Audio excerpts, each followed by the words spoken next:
नमस्कार।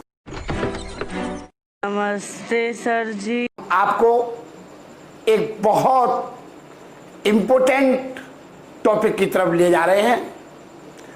ये बीकॉम में एफएम के पेपर में बीकॉम में आता है। ये बीकॉम थर्ड ईयर के अंदर सर जी सीए में भी आता है, सीएस में भी आता है और सीए में भी आता है और एमबीए में भी आता है।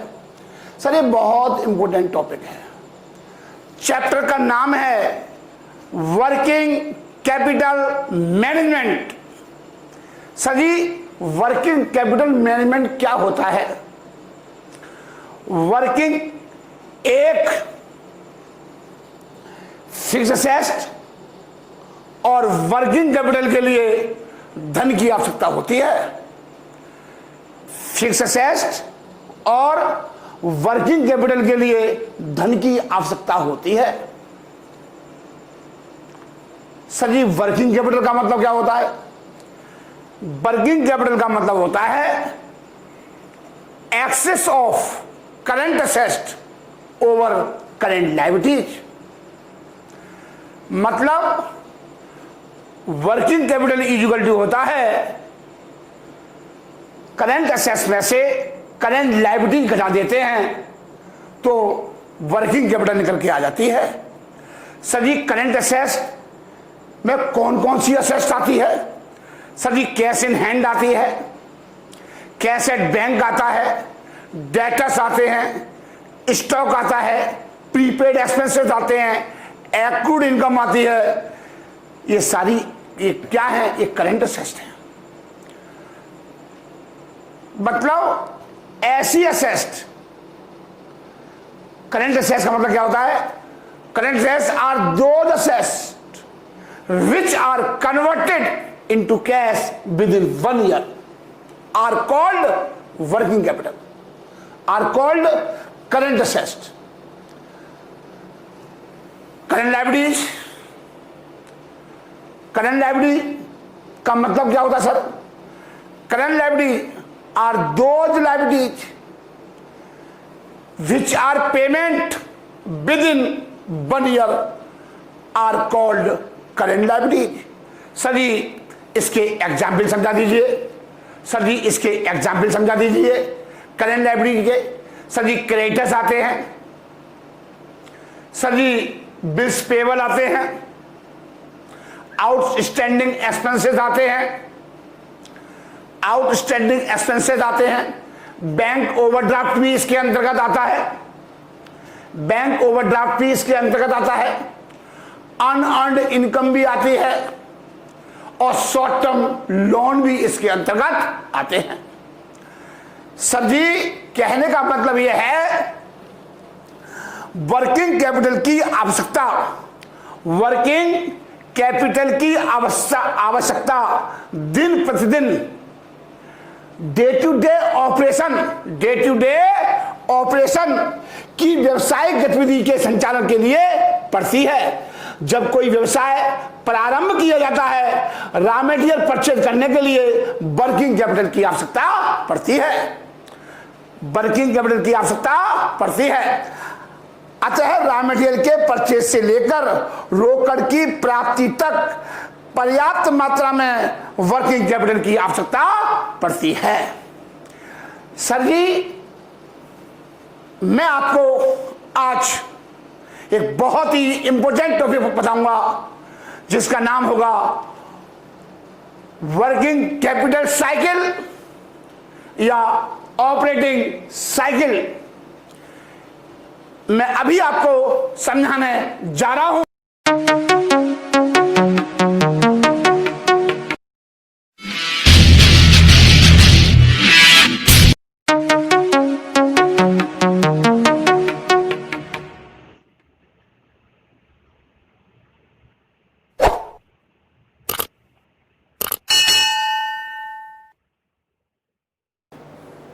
देखिए अब मैं आगे चलता हूं। आपको मैंने बताया था वर्किंग कैपिटल के मैनेजमेंट का मुख्य उद्देश्य वर्किंग कैपिटल की ऑप्टिमम अमाउंट का निर्धारण करना है। ऑप्टिमम अमाउंट कि सबसे बेटर अमाउंट कौन सी होगी, ऑप्टिमम अमाउंट वर्किंग कैपिटल के लिए, उसकी कैलकुलेशन करना है। सर ये कैसे करेंगे, पहले मैं आपको एक डायग्राम के द्वारा मैं आपको ऑपरेटिंग साइकिल बताऊंगा। ऑपरेटिंग साइकिल और वर्किंग कैपिटल साइकिल, इसका दो नाम है। कुछ व्यक्ति इसको ऑपरेटिंग साइकिल और वर्किंग कैपिटल साइकिल के नाम से जानते हैं। मैं पहले पूरा हट जाता हूं, डायग्राम आप पूरा नोट कर लो, चेक कर लेना। देखिए मैं हट जाता हूं, आप कंप्यूटर को रोक लेना, एक बार पॉज करना, फिर दूसरी बार वो रुक जाएगा, बिल्कुल स्क्रीन बिल्कुल वाइट आ जाएगी, आपकी स्क्रीन पूरी वाइट आ जाएगी। मैं चलिए अब मैं आगे स्टार्ट करने जा रहा हूं। देखिए बेटे, सबसे पहले मुझे प्रोडक्शन करना है, मुझे बोतल बनानी है, ये मैन्युफैक्चर करना है, या मुझे कैलकुलेटर बनाना है, कैलकुलेटर की फैक्ट्री खोलनी है। मुझे माल चाहिए, उधार माल चाहिए, क्रेडिटर्स चाहिए, क्रेडिटर्स, सप्लायर। क्रेडिटर्स को क्या बोलते हैं, सप्लायर, जिनसे मैं माल खरीदूंगा उसे बोलते हैं क्रेडिटर्स। उसे क्या बोलते हैं बेटा, उसे क्रेडिटर्स बोलते हैं। मैं यहां जाता हूं, क्रेडिटर्स है, मैंने इनसे माल खरीदा, ये राजीव जैन है, ये राजीव जैन की फैक्ट्री है। पहले पूरी बात समझा दूं तो सीधा राजीव जैन, ये मेरे क्रेडिटर्स है। चेन कैसे चलती है, साइकिल ऐसे चलेगी, साइकिल यूं चल रही है। ये साइकिल कभी भी खत्म नहीं होगी जब तक मेरी जिंदगी की फैक्ट्री रहेगी। गोइंग कंसर्न कंसेप्ट लगेगा, ये फैक्ट्री खोलिए वो चलती रहेगी, गोइंग कंसर्न कंसेप्ट लगेगा इस पर। ये राजीव जैन सर है, इन्होंने माल खरीदा उधार, ये सप्लायर है मेरे, आदमी भी हो सकते हैं, मैडम भी हो सकती हैं, मैं किसी से भी माल खरीद सकता हूं। और ये मेरा स्टोर डिपार्टमेंट है, जो मैं माल खरीदता हूं तो पहले माल मेरे स्टोर डिपार्टमेंट में जाता है, जहां पर माल जमा होता है, एक डिपार्टमेंट बना होता है। फिर ये माल प्रोडक्शन हाउस में जाता है, ये फैक्ट्री है, ये दिस इज माय फैक्ट्री लिखा हुआ है, धुआं निकल रहा है, माल बनना है, प्लास्टिक पिघल रही है, और माल तैयार होकर के ये माल बन जाता है, पूरी कैलकुलेटर बन जाते हैं। फिर ये यहां से ट्रांसफर होते हैं वेयर हाउस में, गोडाउन में, फिनिश गुड्स डिपार्टमेंट जिसे बोलते हैं तैयार माल। ये वेयर हाउस होता है जहां पर माल, तैयार माल रखा जाता है, फिनिश गुड डिपार्टमेंट बोलते हैं जिसको। तैयार माल बन करके बिल्कुल पैकिंग शैकिंग होती है, यहां पर, यहां से निकला, पैकिंग हुई, फिर ये माल मैंने इनको देखा, ये मेरे डेटर्स हैं। ये मेरे बेटा कौन है, ये डेटर्स हैं। डेटर्स वह व्यक्ति होते हैं जिनको हम उधार माल बेचते हैं। डेटर्स कौन होते हैं बेटा, डेटर्स वो व्यक्ति होते हैं जिनको हम उधार माल बेचते हैं। फिर ये डेटर्स राजीव जैन को पैसा देंगे, फिर ये प्रोसेस, फिर राजीव जैन इनसे माल खरीदेंगे, फिर माल कहां जाएगा, स्टोर डिपार्टमेंट में, फिर माल स्टोर डिपार्टमेंट से कहां जाएगा, प्रोडक्शन हाउस में, प्रोडक्शन हाउस से फिनिश गुड्स में, फिर ये माल उधार बेचेंगे राजीव जैन डेटर्स को, फिर ये पैसा इसको देंगे। ये प्रोसेस चलता रहता है, ये प्रोसेस चलता रहता है। अब मैं आपको समझाने जा रहा हूं। देखिए यहां माल 20 डेज माल, ऐसा नहीं है माल क्रेडिट से माल खरीदा तो इसका स्टोरेज पीरियड क्या होता है, सर जी 20 दिन हो सकते हैं। 20 डेज स्टोरेज पीरियड, 20 दिन माल हमारा यहां पड़ा रहता है। 20 days storage period, storage period, ये मेरा स्टोरेज पीरियड है। ये मेरा क्या है बेटा, स्टोरेज पीरियड है, जो माल मेरा यहां पड़ा रहता है, जो माल मेरा यहां पड़ा रहता है। आगे देखिए 15 डेज माल बनाने में लग जाते हैं, 15 डेज माल, 15 डेज माल को बनाने में लग जाते हैं। इसको बनाने में मेरा क्या लगेगा सर जी, वेजेज लगेगी और ओवरहेड लगेंगे, जिसे बोलते हैं वर्क इन प्रोग्रेस। आपने सड़कों पे देखा होगा, बोर्ड देखा होगा, कार्य प्रगति पर है, उसे बोलते हैं वर्क इन प्रोग्रेस, जहां पर माल बनता है। मेरे को एक कैलकुलेटर को बनने में, प्रोसेस होने में 15 डेज लग जाएंगे, 15 डेज। इसे बोलते हैं 15 डेज। आगे नोट कर लीजिए, 15 डेज माल को बनने में लगते हैं, 15 डेज माल को बनने में लगते हैं, और 30 डेज जब माल बन जाता है, जब माल बन जाता है और यहां माल 30 दिन तक पड़ा रहता है। 30 डेज माल पड़ा रहता है बन करके। ये नहीं है माल पहुंचा, हाल माल उड़ गया मतलब बिक गया, ऐसा नहीं होता है। स्लोली माल बिकता है। तो ये आ गया, और उसके बाद आप यहां देखिए 30 डेज हो गए, और डेटर्स को ये माल बेचा आपने, इनको बेचा माल 45 डेज के क्रेडिट पर, 40 डेज के क्रेडिट पर ये माल आपने बेचा, 45 डेज के क्रेडिट पर डेटर्स से। मतलब डेटर्स को जो माल बेचा जाता है तो 45 डेज, और इनसे जो मैंने माल खरीद रहा हूं इनसे मेरे को बेनिफिट मिल जाता है, 30 डेज का बेनिफिट मिलता है। मतलब 30 days credit period, 30 days credit period कौन देते हैं मेरे को? क्रेडिटर्स देते हैं, ये वाले व्यक्ति। ये मुझे 30 डेज का क्रेडिट देते हैं, ये मुझे 45 डेज का क्रेडिट देते हैं, मैं देता हूं इनको।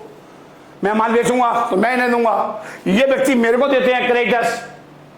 अब इसको पूरे काम को होने में, पूरे प्रोसेस को होने में मेरा पैसा कितने दिन फंसा रहता है बिजनेस के अंदर, वही होती है operating cycle, working capital. Working capital का मतलब है मेरा पैसा बिजनेस में, माल को बनाने में कितना पैसा फंसा रहता है बिजनेस के अंदर। तो मैं आगे आपको चलता हूं, आप यहां नोट कर लीजिए, लिख लीजिए, लिखो ऑपरेटिंग साइकिल। दिख रहा है? हाँ जी दिख रहा है।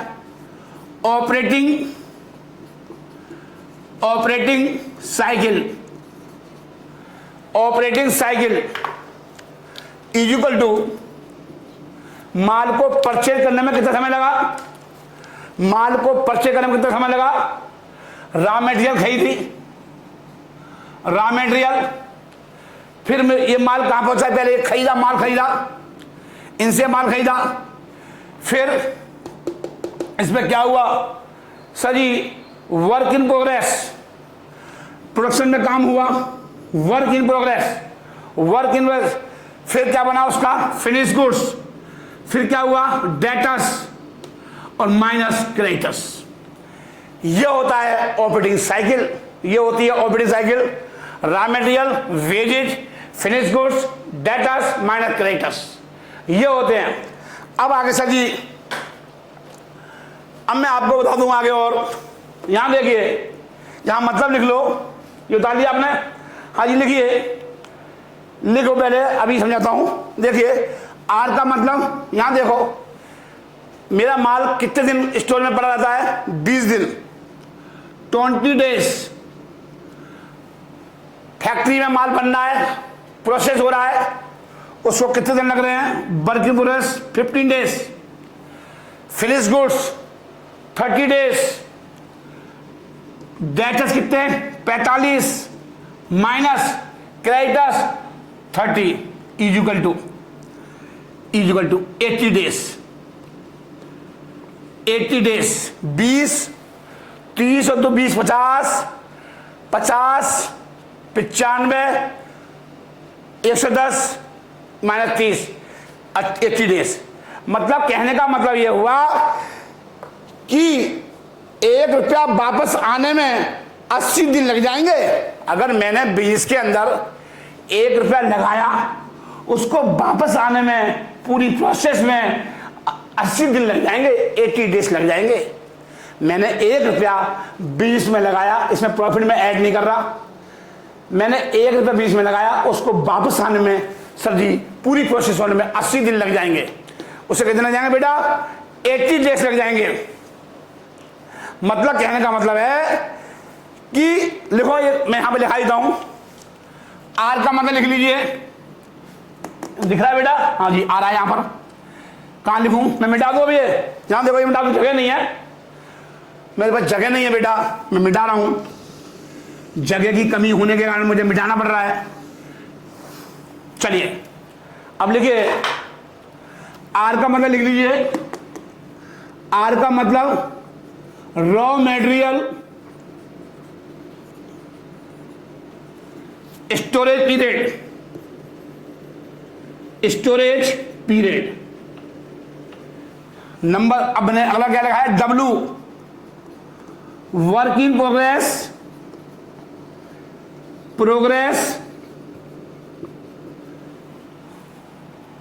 Storage period. लिख लो बेटा, आराम से लिख लो, work in progress storage period. फिर F finish goods storage period.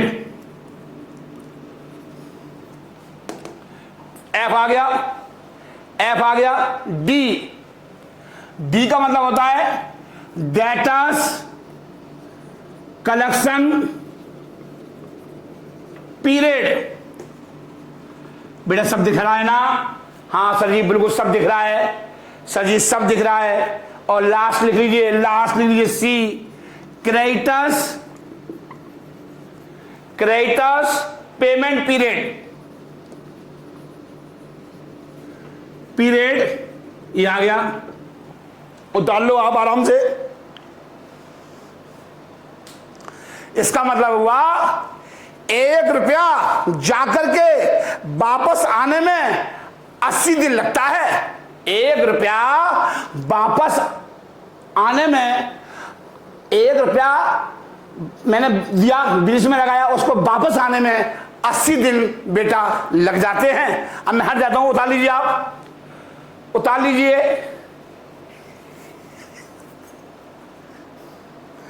ऐसी और लिखो बेटा, यहीं पर लिखो, ऑपरेटिंग साइकिल कम होना अच्छी बात है। एक बात मैं और लिखा दूं, मैं यहीं पर लिखाता हूं, हैश करके लिखाता हूं बेटा, मैं हैश करके यहां लिख दूं बेटा, यहां लिख, हाँ सर जी लिख लो बेटा, ये हमेशा याद रखो। लोअर ऑपरेटिंग साइकिल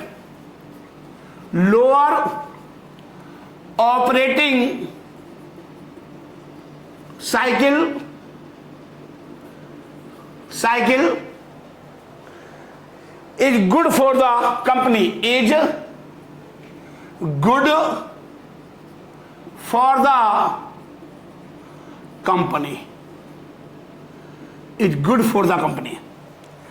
मतलब जितनी मेरी ऑपरेटिंग साइकिल कम होगी, जितनी मेरी ऑपरेटिंग साइकिल बेटा कम होगी, उतनी ही बढ़िया है मेरे लिए। चलिए मैं आगे समझाऊंगा। चलिए मेरी बात यहां तक खत्म हो गई है। चलिए बच्चों, अब मैं आपको इसके फॉर्मूले लिखाऊंगा। अब आप फॉर्मूले लिखेंगे, नोट करिए, मेरे फॉर्मूले नोट करिए। चलिए लिखिए raw material number 1, raw material storage period, raw material storage period. Marker बढ़िया नहीं चल रहे हैं। देखो average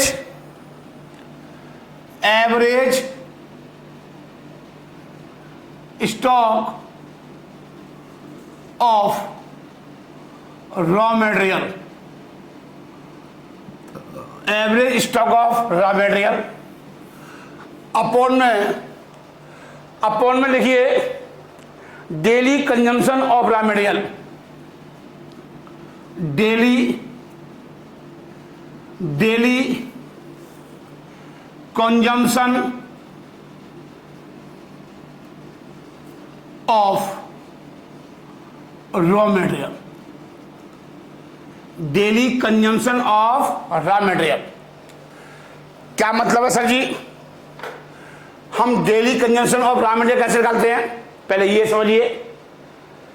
average stock of raw material समझाऊंगा मैं आपको। एवरेज स्टॉक का मतलब होता है रॉ मटेरियल का stock, opening stock plus closing stock upon में 2। एवरेज स्टॉक आ जाएगा निकल करके opening stock plus closing stock upon में 2। आपको 98-99 दे रखा, 99 दे रखा, दोनों को जोड़ गए, 2 का भाग दे तो एवरेज आ जाएगा। सर जी ये कैसे निकलेगी? Daily consumption of raw material कैसे लिख रहेगी? Total consumption of raw material upon में 365, अपॉन में 365 एक दिन की आ जाएगी। लिख लो सर ये भी लिखा दो, इसका मतलब लिखा दो daily consumption of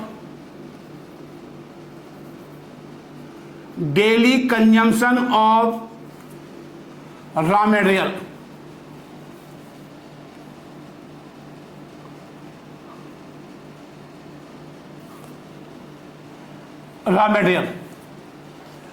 total consumption क्या मतलब होता है? Consumption of raw material, total consumption of raw material upon में number of days in a year, number of days in a year. Question में दे रखे होंगे, अकॉर्डिंग टू दी क्वेश्चन लेना है। क्वेश्चन में कुछ भी नहीं लिख रखा तो 365 कभी कभी लिखा होता है, 360 दिन भी मान लेते हैं वो लिखा होगा। अपने दिमाग से मत चलना, क्वेश्चन में कुछ भी नहीं लिखा हुआ तो 365। सपोज किया ये मेरी कंजम्पशन 3,65,000 रुपए की है डेली, सॉरी एक साल की। Total consumption of raw material in a year 3,65,000 और एक साल में दिन होते 365, तो ये क्या आ गया? 1,000 रुपये आ गया। 1,000 रुपये का डेली माल कंज्यूम होता है, मतलब फैक्ट्री के अंदर डेली कंज्यूम होता है 1,000 रुपये का माल। ये मतलब है इसका। ये आगे निकल के ये चीज निकल के आ गई, 1,000 रुपये निकाली मैंने। कभी कभार मैं बताऊंगा, सब बताऊंगा, अरे घबरा जाता है। हाँ सर ये क्या होता है? एवरेज स्टॉक रॉ मटेरियल अभी बताया था 1 लाख, यहां लिख लो 1 लाख, या ऐसे कर लो सीधा 3,65,000 इंटू 365, एक ही बात है, या 1,000। ये चीज को आप उठा के यहां रख लो तो 365 यहां जाएंगे। अरे भाई क्या समझाऊं तेरे को? सपोज किया कि एवरेज स्टॉक दे रखा है 1 लाख का, ठीक है। ये क्या है? टोटल कंजम्पशन 1 साल की अपॉन में 365। अब इसे सॉल्व करेगा 1 लाख इंटू 365 अपॉन में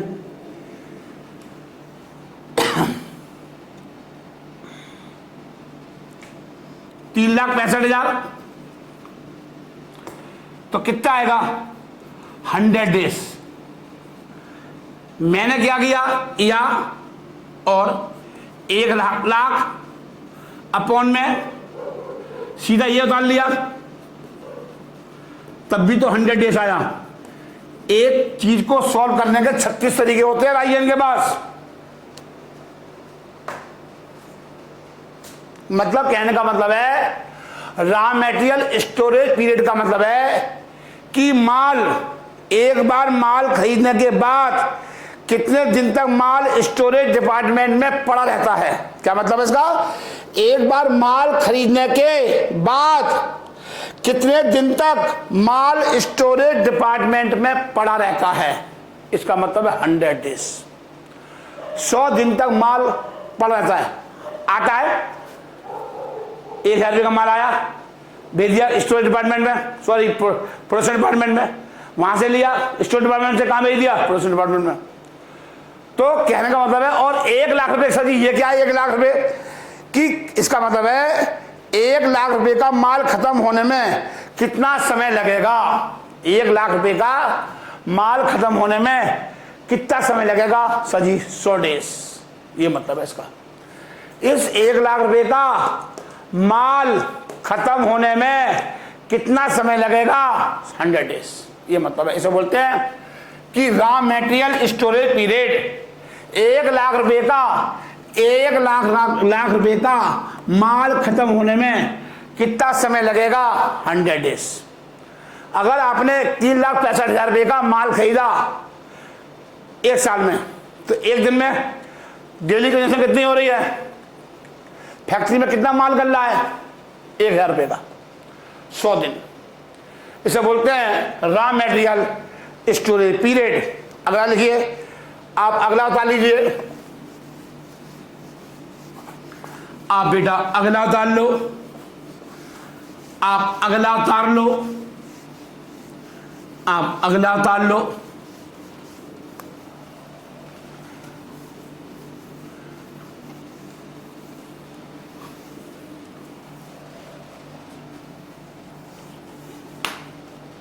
आगे देखिए, देखिए वर्क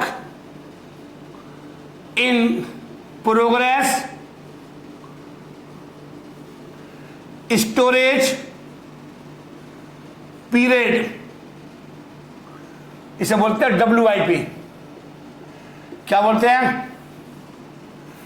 यहां देखो, average stock of WIP, average stock of WIP upon में डेली, लिखो अब average stock of WIP upon में daily cost of production, daily cost of production. अब आपके दिमाग में एक बात और आ गई होगी, सर जी ये कॉस्ट ऑफ प्रोडक्शन आपने हमें कहीं समझाया भी था। हाँ जी समझाया था।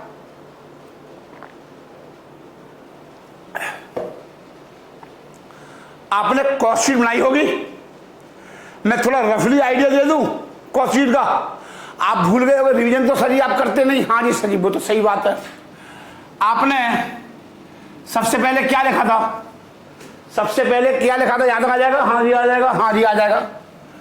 रॉ मटेरियल कंज्यूम लिखी थी, कंज्यूम लिखी थी, फिर वेजेज लिखे थे, फिर ओवरहेड लिखे थे, ओवरहेड ये आ गया,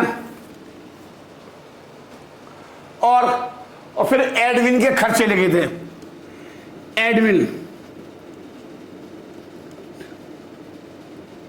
expenses, office and administrative overhead लिखे थे। ये क्या निकल के आया था? Sir ji cost of production निकल के आया था। क्या निकल के आया था? कॉस्ट ऑफ प्रोडक्शन निकल के आया था। और इसमें मैंने क्या ऐड कर दिया था? सेलिंग के खर्चे ऐड कर दिए थे। सबसे पहले मैंने बेटा एक चीज तुम्हें बताई थी, रॉ मटेरियल आ गया, वेजेज आ गया, ओवरहेड आ गया, एडमिनिस्ट्रेटिव खर्चे आ गए, कॉस्ट प्रोडक्शन आ गई। और सर जी इसमें क्या ऐड कर दिया मैंने? सेलिंग एंड डिस्ट्रीब्यूशन एक्सपेंसेस, इसमें ऐड कर दिया। कॉस्ट ऑफ प्रोडक्शन में ये ऐड कर दिया, तो ये क्या आ गया? Sir ji cost of goods sold आ गई, गुड्स सोल्ड आ गई। और अगर मैं प्रॉफिट ऐड कर दूं इस कॉस्ट में, तो सर जी मेरा क्या निकल के आ जाता था? सर जी मेरी सेल निकल के आ जाती थी। सर जी मैंने ये रफली आइडिया दे दिया। This is the idea of रफले। ये मेरा रफली आइडिया था कॉस्ट शीट का, समझा दिया मैंने आपको, ये मैंने आपको समझा दिया। अब मैं आगे बढ़ रहा हूं, अब मैं आगे बढ़ रहा हूं बेटा। मैंने क्या समझाया? एवरेज स्टॉक, क्या बोला मैंने कि average stock of WIP 1.5 lakh रुपए का माल है। सपोज किया मेरा फैक्ट्री के अंदर WIP है 1,50,000, 1,50,000 रुपये है, 1,50,000 रुपये है। और मेरा कॉस्ट ऑफ प्रोडक्शन कितना है? डेली का, डेली कॉस्ट ऑफ प्रोडक्शन है 3,000 रुपये का। Total cost of production a year upon में 365, ये आ गया। डेली कॉस्ट ऑफ प्रोडक्शन आ गया। सर ये कैसे निकलेगा? Daily cost of production is equal to total cost of production upon में 365, ये आ जाएगा निकल के। इसका मतलब क्या हुआ, 1 2 3 5 15 50 डेज, 50 दिन। इसका मतलब है बेटा कि 1,50,000 रुपए का स्टॉक खत्म करने के लिए 50 दिन लगेंगे मेरे को। 1,50,000 रुपए का स्टॉक खत्म करने के लिए मेरे को बेटे कितने लगेंगे, 50 दिन। अब लिखिए नेक्स्ट थर्ड, ये सेकंड था, ये सेकंड था। अब लिखिए थर्ड लिखिए फिनिश्ड गुड्स स्टोरेज पीरियड। ये क्या आएगा, वही कहानी सेम चल रही है ऊपर की। Average stock of finished goods, average stock of finished goods, तैयार माल, average stock of finished goods. मैंने बताया था कि स्टॉक 3 प्रकार के होते हैं, बताइए कौन कौन से होते हैं। Opening stock of raw material बताया था, stock of raw material, stock of WIP और स्टॉक ऑफ फिनिश्ड गुड्स। तीनों का स्टॉक लेना है, क्योंकि माल 3 जगह फंसा रहेगा, हमारा पैसा हमारा ब्लॉक हो जाएगा। और यहां पे आएगा डेली, सेम न्यूमिनेटर और डिनोमिनेटर सेम आएंगे। Daily cost of goods sold, daily cost of goods sold, ये वाली। सर ये कैसे निकलेगी, daily cost of goods sold कैसे निकलेगी, total cost of goods sold 1 साल की आएगी ये, आप मैं 365 का भाग दे दोगे इसमें तो ये आ जाएगी निकल के। जैसे लिख लीजिए बेटा, लिख लो बेटा 2 लाख रुपए अपॉन में 10,000, ये आ गया 20 डे, ये आ गया 20 डे। इसका मतलब है इस 2 लाख रुपए के माल को निकलने के लिए लगते हैं 20 दिन। इस 2 लाख रुपए के माल को निकलने के लिए कितने लगते हैं, 20 दिन। ये मतलब है इसका, मतलब 20 दिन माल कहां फंसा रहता है। मैंने अभी बताया था, डिपार्टमेंट बताए थे, एक होता है स्टोरेज डिपार्टमेंट, एक होता है फिनिश गुड्स डिपार्टमेंट।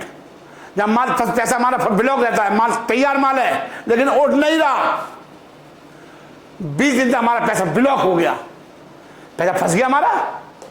आगे लिखिए, मिटा दूं बेटा, हाँ जी सर जी, एक चीज और लिखी जाएगी यहां पर, 4 लिख जाएगा।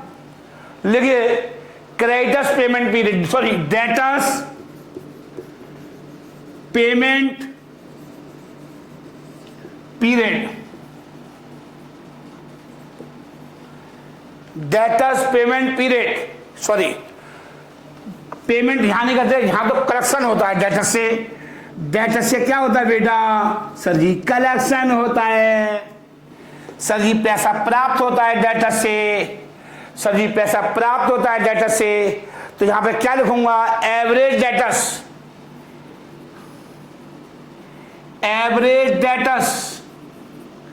अपॉन में daily credit sales, daily credit sales.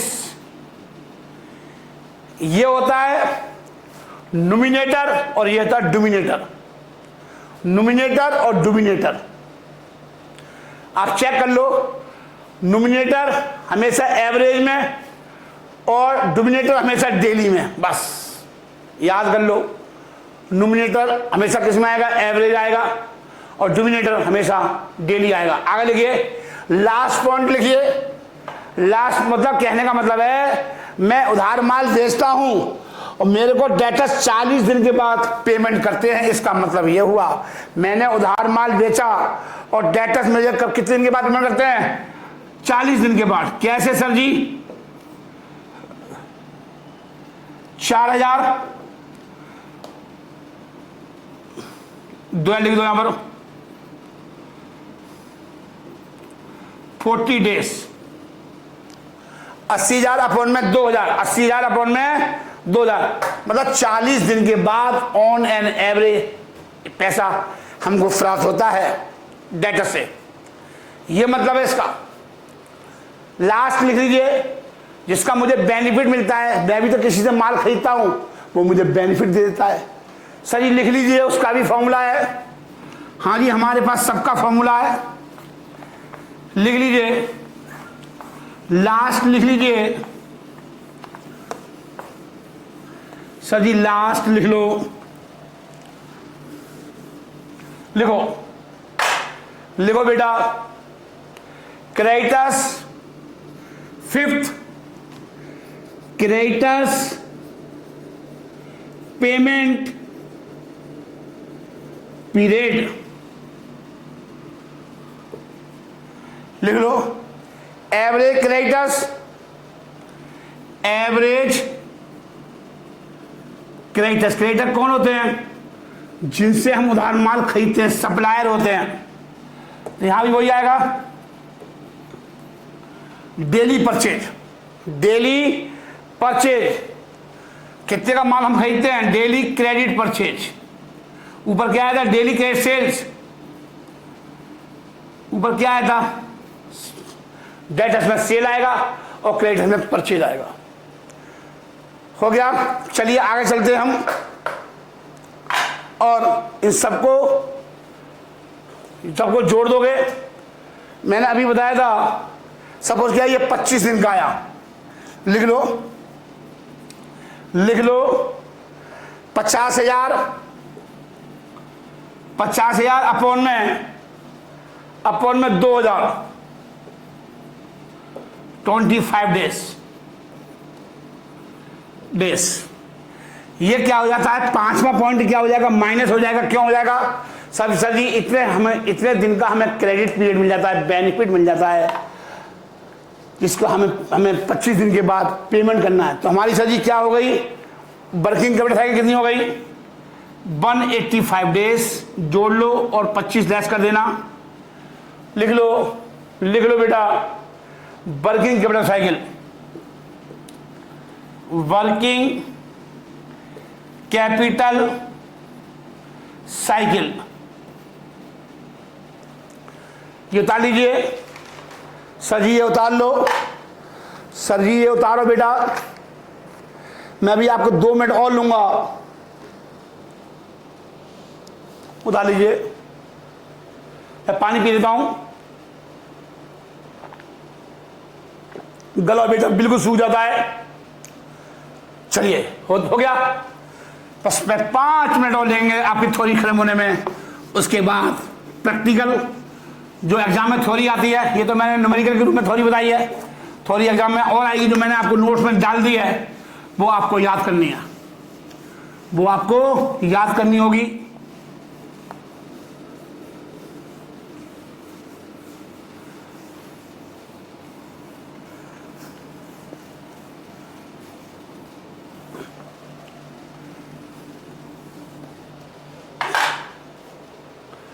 हो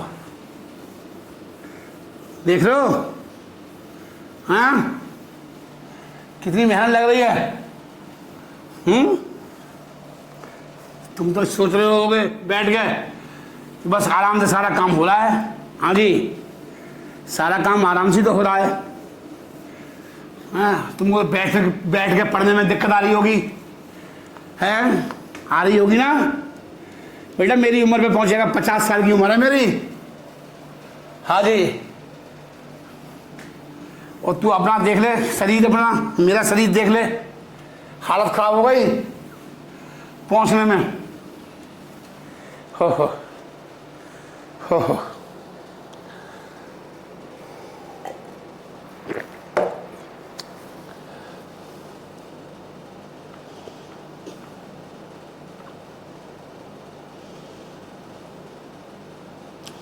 लिखिए,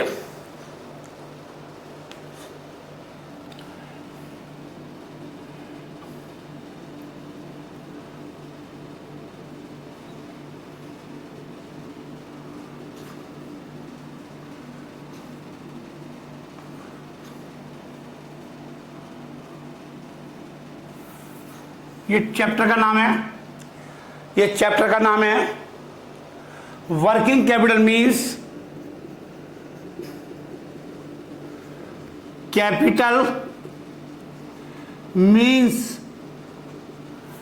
working capital means the amount of current assets, the amount of current assets, the amount of current assets. Working capital means the amount of current assets that a business firm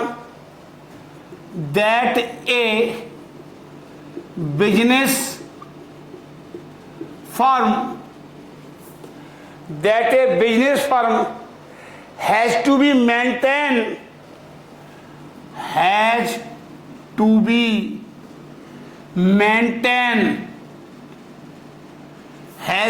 maintained for its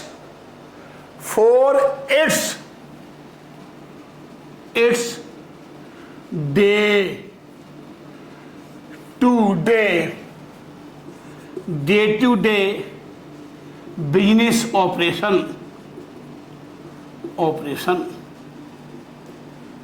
मतलब एक business के पास कितने current assets होने चाहिए ताकि वह business firm के day to day operation को फुलफिल कर पाए।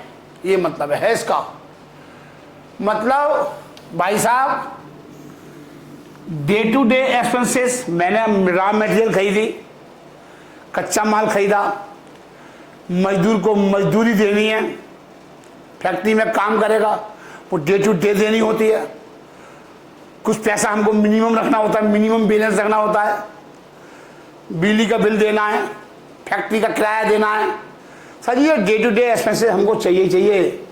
उसी को बोलते हैं ऑपरेटिंग वर्किंग कैपिटल, कि डे टू डे ऑपरेशन को चलाने के लिए हमको जो पैसे की आवश्यकता होती है उसी को बोलते हैं वर्किंग कैपिटल। सर जी एग्जाम्पल से देके समझा दो। हाँ जी समझ लो, आज ही समझ लो। मुझे 10 लाख रुपए मेरे पास,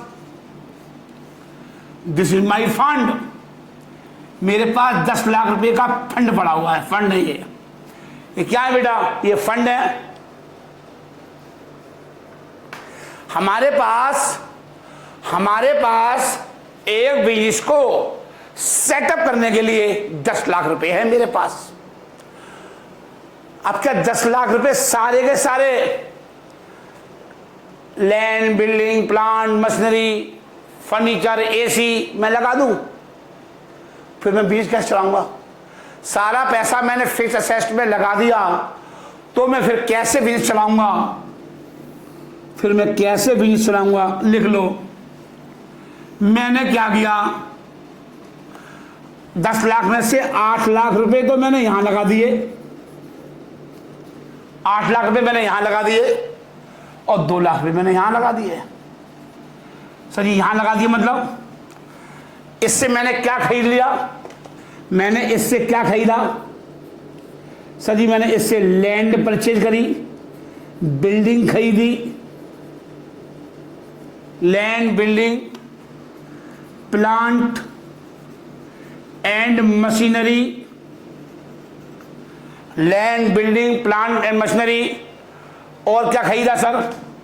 फर्नीचर खरीद लिया, एसी लगवा दिया, एसी लगवा दिया, लैपटॉप या कंप्यूटर खरीद लिया, सर ये सब क्या है? ये सर ये 8 लाख रुपए मैंने बिजनेस में लगा दिए फिक्स एसेट्स के रूप में। This is the permanent capital जो फंस गई बिजनेस के अंदर। बिजनेस को एस्टैब्लिश करने के खर्चे, बिजनेस को स्थापित करने के खर्चे, इसे बोलते हैं बिजनेस को सेटअप करने के लिए खर्चे जो होने ही होने हैं। क्या इसके बगैर क्या मेरा काम चल जाएगा? फैक्ट्री चल जाएगी? नहीं चलेगी। और 2 लाख रुपए सर जी क्या है? सर जी ये क्या है? ये डे टू डे ऑपरेशन को चलाने के लिए खर्चे हैं। ये डे टू डे ऑपरेशन को चलाने के लिए खर्चे हैं। सर जी इससे क्या होगा? मजदूर को रॉ मटेरियल परचेज करेंगे। सर जी और क्या होगा? मजदूर लेबर को पेमेंट करेंगे, पेमेंट टू लेबर को करेंगे, उसके लिए चाहिए ओवरहेड होंगे, ओवरहेड होंगे, बिजली का बिल पे करूंगा, सिटी बिल, स्टेशनरी खरीदूंगा ऑफिस के लिए। सर ये डे टू डे ऑपरेशन है। सर जी ये डे टू डे ऑपरेशन है। मेरा पैसा, ये पैसा ब्लॉक हो जाता है। ये पैसा मेरा क्या हो जाता है? सर जी ये ब्लॉक हो जाता है। सर जी ये पैसा मेरा ब्लॉक हो जाता है, जिसको बोलते हैं फिक्स्ड कैपिटल। इसे क्या बोलते हैं? फिक्स्ड कैपिटल और परमानेंट कैपिटल। इसको क्या बोलते हैं? फिक्स्ड कैपिटल और परमानेंट कैपिटल। समझ में आ रही है? और ये क्या होता है? शॉर्ट टर्म फंड होता है, ये जो हमें बीच को चलाने के लिए चाहिए। Day to day operation, day to day operation, ये है पूरी कहानी। ठीक है, अब बेटा मैं आपको न्यूमेरिकल की तरफ ले चल रहा हूं। अब मैं, मेरी बात पूरी खत्म हो गई है, मैं मिटा रहा हूं और मैं फिर आपको अब न्यूमेरिकल शुरू करूंगा। आप उतार लीजिए, मैं हट जाता हूं। आप पीडीएफ फाइल खोल लो, मैंने आपके व्हाट्सएप पे भेज दी और ऐप पर भी भेज दिया है। एग्जाम में क्वेश्चन कैसे आएगा? आप अपना ग्रुप बना रखा है, आपने ग्रुप बना रखा है बीकॉम फाइनल ईयर का। चलिए नोट्स आप कर ले जाना बेटा, नोट्स कर ले जाना। क्वेश्चन नंबर 1 खोल लीजिए, क्वेश्चन नंबर 1 खोल लीजिए, क्वेश्चन नंबर 1 खोल लीजिए। मेरे पास नोट्स भी हैं, सब कुछ है। ये आपका थ्योरेटिकल पार्ट खत्म हो गया। और आप जो एग्जाम में क्वेश्चन आते हैं वो आप अपने 10 ईयर से बुक से याद कर लो, थ्योरी के क्वेश्चन सारे, क्योंकि न्यूमेरिकल भी आएगा और थ्योरी भी आएगी साथ में। वर्किंग कैपिटल के फैक्टर्स आएंगे, परमानेंट कैपिटल, वर्किंग कैपिटल और कैपिटल बचते में क्या डिफरेंस है, बहुत सारे फैक्टर्स हैं, मैंने सब लिख दिए हैं। जो क्वेश्चन मैंने लिख दिए हैं सर जी वही एग्जाम में आएंगे, इससे बाहर एक अक्षर भी नहीं आएगा। सर जी इससे बाहर एक अक्षर भी नहीं आएगा, ये मेरी गारंटी है बेटा जी, ये मेरी गारंटी है। एक अक्षर भी बाहर नहीं आएगा, चाहे वो न्यूमेरिकल तो मतलब ही नहीं बनता। थ्योरी नहीं पढ़ा रहा मैं, वो तो मैं न्यूमेरिकल की थ्योरी समझा देता हूं। थ्योरी आपको डेली कॉस्टिंग की और एफएम की अगर आज से भी याद करने लग जाओगे तो नंबर आपके पूरे में पूरे आएंगे, ये मेरी गारंटी है, ये लिखित में गारंटी है मेरी। कंप्यूटर महाशय please send question number 1 to the screen. देखिए आपकी स्क्रीन पर क्वेश्चन नंबर 1 आ चुका है। क्वेश्चन नंबर 1 क्या है? From the following information taken from the books of a expert manufacturing concern compute the operating cycle in a day. Underline कर लो, compute the operating cycle in a day. आपको operating cycle पूछिए, number of day पूछिए। आपको बता दिया एक साल कितने का पीरियड कवर्ड, 365 डे होते हैं एक साल के, हम बता दिया उसने क्वेश्चन में। कभी कभार 360 भी देगा। Average period of credit allowed by supplier, supplier से आपको कितने दिन का उधार का क्रेडिट मिलता है? 18 डेज का। आपको क्या चीज दे रखी है सर जी? एवरेज डेटर्स दे रखे आउटस्टैंडिंग 4,90,000 रुपए के, मैंने 3 बिंदी दे रखी है ऊपर। 490 लग रखे हैं आपको, लेकिन वो क्या है, 4,90,000 रुपये के हैं। रॉ मटेरियल कंजम्पशन दे रखी है, कितने की दे रखी है सर जी, 45 लाख की दे रखी है। टोटल प्रोडक्शन कॉस्ट दे रखी है 11 लाख की, कितने, 1,10,00,000, सॉरी 11,000 तो लिखे, 3 बिंदी हो रहे हैं, तो कितने हो गए, 1,10,00,000, 110 लाख हो गए। ऐसे ही sales of for the year दे रखी है, टोटल कॉस्ट ऑफ सेल दे रखी है 11,500 की, समझो आप, 3 बिंदी ऊपर लगा लो। Sales for the year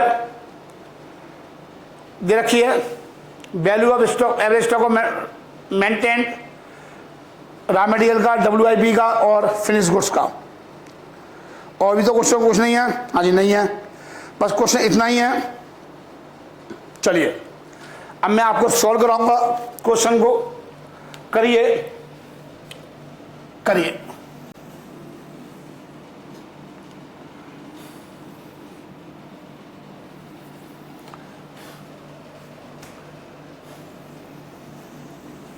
days, number of days, number of days लिख लो। आगे लिखिए particulars,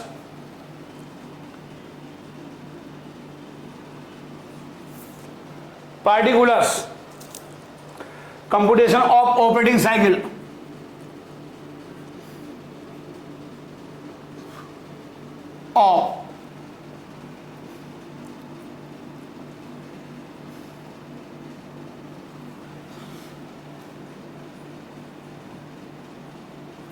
computation of operating cycle लिखिए। नंबर एक लिखिए raw material storage period, raw material storage period लिखिए। Average stock of raw material लिखाया था formula, average stock of raw material,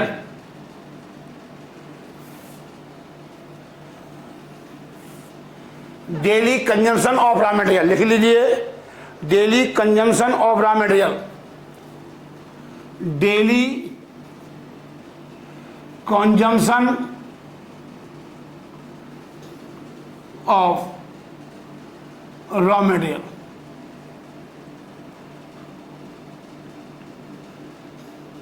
ये आ गया average stock of raw material, average stock of raw material लिख लीजिए। सबसे पहले आपको डेली कंजम्पशन निकालनी पड़ेगी। कैसे निकाली, देखो क्वेश्चन में सब कुछ दे रखा है। Average stock of raw material नीचे रखी, देखो value of average stock of material, raw material दे रखा 350। हम बिंदी नहीं लगा रहे, क्योंकि सब 1000 में रॉ मटेरियल कंजम्पशन दे रखी है 4500, 365 का भाग दोगे तो ये क्या आ जाएगा, daily consumption of raw material आ जाएगा। तो हमारा फॉर्मूला क्या बन गया, रॉ मटेरियल कंजम्पशन 1 साल की है, 365 का भाग दे दोगे तो 1 दिन की निकल के आ जाएगी। ये 365 यहाँ चले जाएंगे, आप ऐसे समझ लो, इसका भाग दोगे तो 1 दिन की आ जाएगी। मैं क्या कर रहा हूँ इसको सिंपल करने के लिए, वरना थोड़ा आपको दिक्कत आ जाएगी क्वेश्चन करने में। 45 सॉल्व कर लो से, इसे सॉल्व कर लो से 28 डेज आएंगे। कितने दिन आएंगे, 28 डेज। ऐसे यहां देखो नंबर दो work in progress storage period, work in progress storage period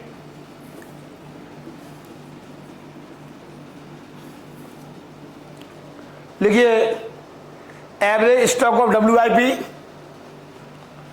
average stock of work in progress upon में daily consumption, daily cost of production, daily cost of production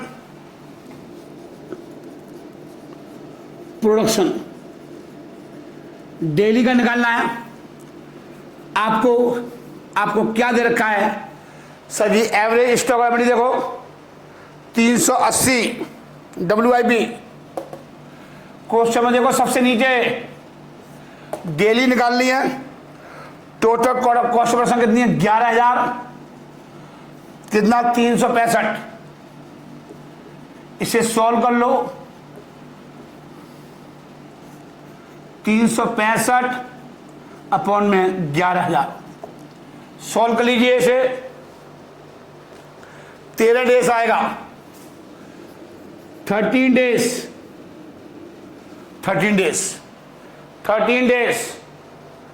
finish goods storage period उतार लो। Third finished goods storage period लिख लीजिए। Average stock of finish goods, stock of finished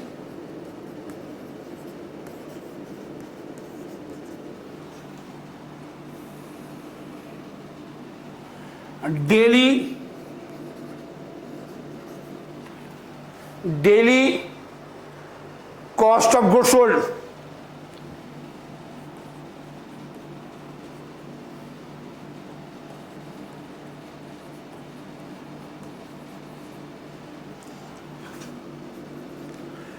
average stock of finish goods कितना है? 270। अब मैं कर नहीं रहा, सीधा कर रहा हूं। अब अपने आप कर लीजिएगा। 365 निकाल लो। 270 इंटू 365 डिवाइड 11,500। ये आएगा कितना? आएगा 9 डेज आएगा। ये कितना आएगा? 9 डेज। उतार लीजिए, उतार लो। मैं मिटा रहा हूं। चलिए 4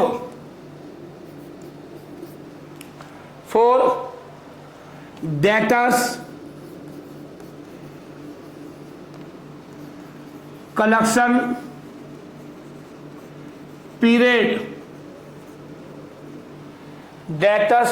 पीरियड,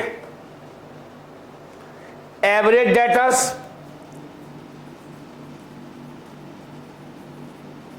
डेटर्स अपॉन में कितना आया? Daily credit sales, daily credit sale. Average data कितने दे रखे क्वेश्चन देखो? 490। Daily credit sales 20,000 into 365। 365 यहां लिखूंगा तो ऊपर आ जाएंगे। सॉल्व कर लो बेटा, सॉल्व कर लो। Into 365 divide 20,000। 894 9 डेज हो गए। कितने दिन आ गए बेटा? 9 डेज। 9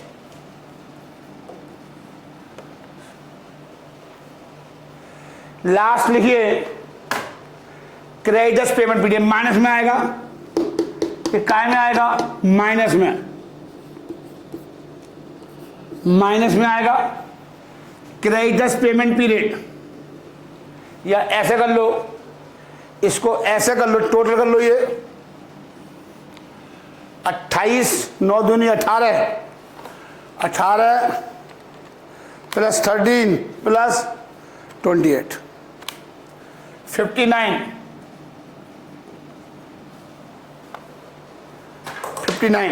लिखो। क्रेडिटर्स पेमेंट पीरियड,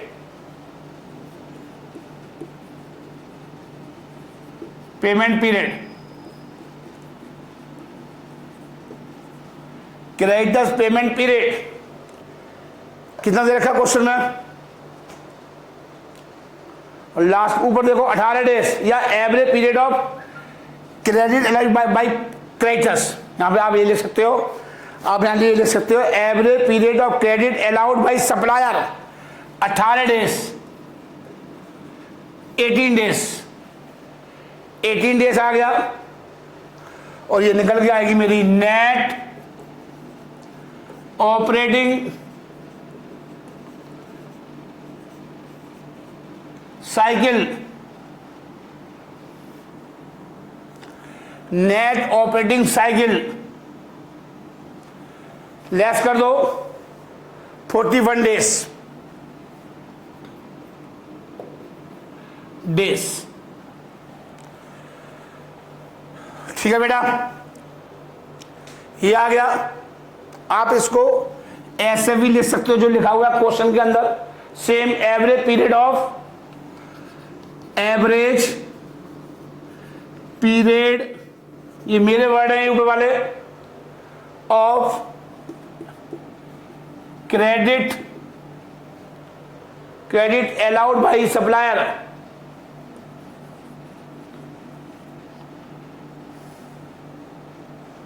बाय, आप ऐसे भी लिख सकते हो। मेरा क्वेश्चन खत्म हो गया, मेरा क्वेश्चन खत्म हो गया। ठीक है भाई, हो गया।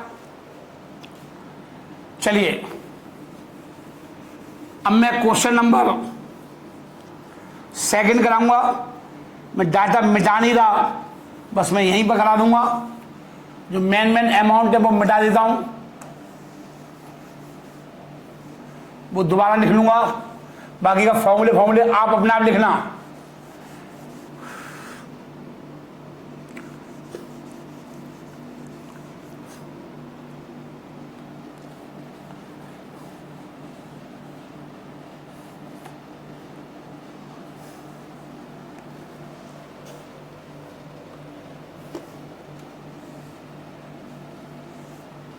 देखिए क्वेश्चन नंबर 2 देखिए, कंप्यूटर मास है, please send to the screen. Question number 2 आपके स्क्रीन पर क्वेश्चन नंबर 2 आ चुका है। पहले मैं पढ़ता हूं।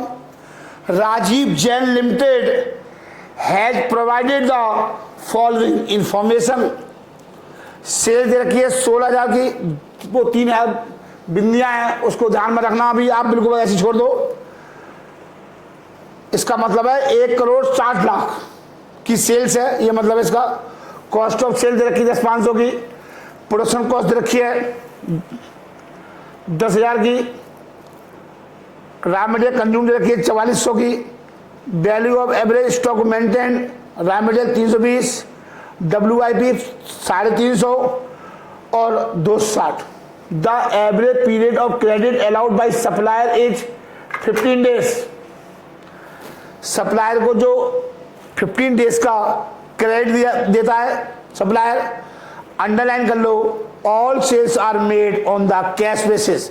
इसका मतलब है सारा माल कैसे बेचा जाता है, उधार माल बेचा जाता है। कहता है sorry all sales are made on cash basis, नगद उधार माल होगा ही नहीं। तो ये क्वेश्चन पीरियड का कॉन्सेप्ट ही नहीं होगा। देखिए मैंने हटा दिया यहां से, अब ये आएगा नहीं, डेटस क्वेश्चन पीरियड नहीं आएगा। अब ये क्वेश्चन मेरा 4 पॉइंट में हो जाएगा। चलिए उतार लीजिए आप, मैं बस अमाउंट भर रहा हूं इस क्वेश्चन की, सब कुछ वही होगा जो मैंने कराया है। चलिए आप उतारिए, अब पूरा उतार लो। क्वेश्चन नंबर 2 है ये, क्वेश्चन नंबर 2 का आंसर है ये। लिखिए 320 अपॉन में 4400 365।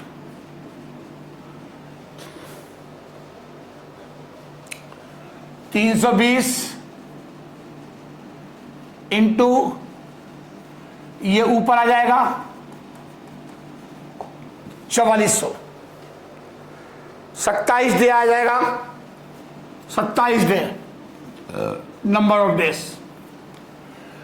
ये आ गया रॉ मटेरियल स्टोर पीरियड आ गया। WIP निकाल लो, 350 अपॉन में 10,000 अपॉन में 365, फिर उसके बाद 350 365 अपॉन में 10,000। सॉल्व कर लो से 13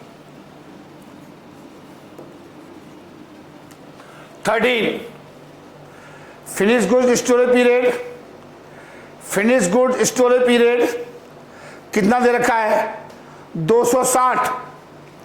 चेक करो बेटा, 260 इंटू 365 अपॉन में 10,500 10,500। ठीक है, ये कितना आएगा? 9 डेज।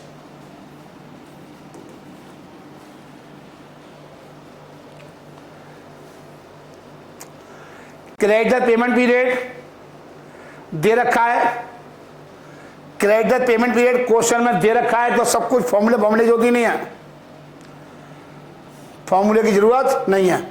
तो पहले 3 का टोटल कर दो, ये आ गया, टोटल करो 3 का, ये आएगा 49। इसे बोलते हैं total operating cycle. Total operating cycle. और एवरेज पीरियड कितना दे रखा है? 15 डेज। ये 15 डेज दे रखा है, ये चीज, ये 15 डेज है गिवन इन द क्वेश्चन। 9 में से गए 5, 34 नेट ऑपरेटिंग साइकिल। सर जी मेरा क्वेश्चन खत्म हो चुका है, गुड नाइट, मेरी बात खत्म हो गई। चलिए आप उतार लीजिए आराम से, मैं पानी सानी पी लेता हूं, चलिए मैंने थोड़ी देर रखी, आपको याद करिए।